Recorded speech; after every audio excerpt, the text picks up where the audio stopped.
అత్తింటి గడపలో దాగిన రహస్యం ఎపిసోడ్ 5ని ఇంకా హిట్ చేయాలని అత్తింట్లో దాగిన రహస్యం స్టోరీ ఎపిసోడ్ 5.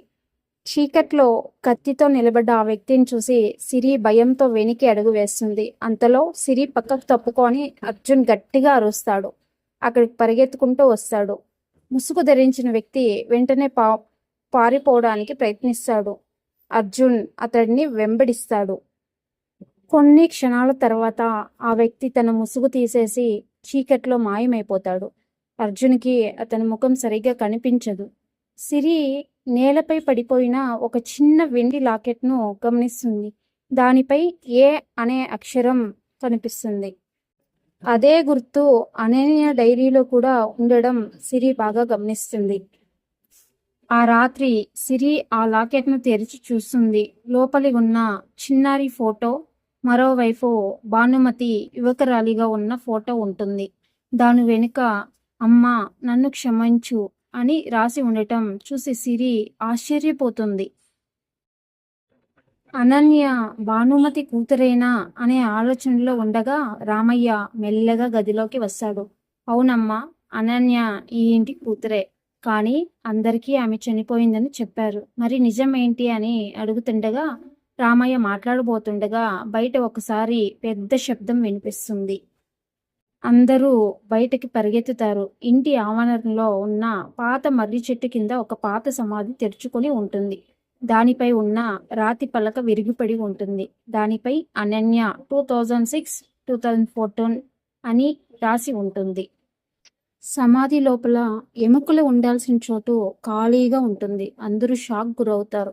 భానుమతి కన్నీళ్లు పెట్టుకొని ఇంకా బతికే ఉంది అనగానే అందరూ ఒక్కసారి భానుమతి వైపు చూస్తారు.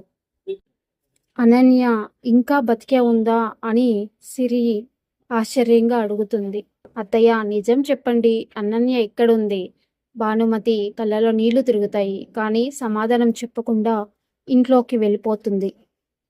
రాత్రి సిరి నిద్ర రాక అటూ ఇటూ తిరుగుతూనే ఉంటుంది. అప్పుడు కిటికీపై ఎవరో మెల్లగా 3 సార్లు తడతారు.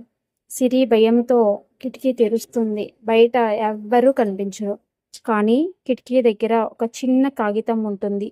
దానిపై నిజం తెలుసుకోవాలంటే ఈ రాత్రి 12 గంటలకు పాత గిడ్డంగి దగ్గరికి ఒంటరిగా రా అని రాసి ఉంటుంది. సిరి ఎవ్వరికీ చెప్పకుండా అర్ధరాత్రి ఆ పాత గిడ్డంగి దగ్గరికి వెళ్తుంది. అక్కడ చీకటి, గాలి, ఎక్కువ పగిలిన కిటికీలు ఉంటాయి. లోపల అడుగు పెట్టగానే ఒక మహిళ నీడ కనిపిస్తుంది. ఆమె ముఖం ముసుగుతో కప్పబడి ఉంటుంది. సిరి, నువ్వు వచ్చినందుకు సంతోషం ఉంది అనగానే సిరి నువ్వు ఎవరు అని అడుగుతుంది. ఆమె మెల్లగా ముసుగు తీస్తుంది. ముసుగు తీయగానే సిరి కళ్ళల్లో ఆశ్చర్యం. అనన్య, నువ్వు బతికే ఉన్నావా అనగానే అందరూ నేను చనిపోయానని అనుకుంటున్నారు, కానీ నన్ను కాపాడేందుకు రామయ్య ఉన్నారు. నన్ను ఈ ఊరి బయట దాచాడు. ఇప్పుడు నేను తిరిగి వచ్చాను. ఎందుకు నువ్వు ఇక్కడున్నావు అని సిరి ప్రశ్నించగా, ఎందుకంటే ఇంట్లో అసలు నేరస్తుడు ఇంకా బ్రతికే ఉన్నాడు అనగానే సిరి, నేరస్తుడా ఇంట్లోనా అని షాక్ అవుతుంది. అవును, అనన్య పేరు చెప్పబోతుండగా అంతలోనే తుపాకీ శబ్దం వినిపిస్తుంది. అనన్య భుజానికి బుల్లెట్ తగిలి కింద పడిపోతుంది. చీకట్లో ఒక వ్యక్తి పారిపోతుంటాడు.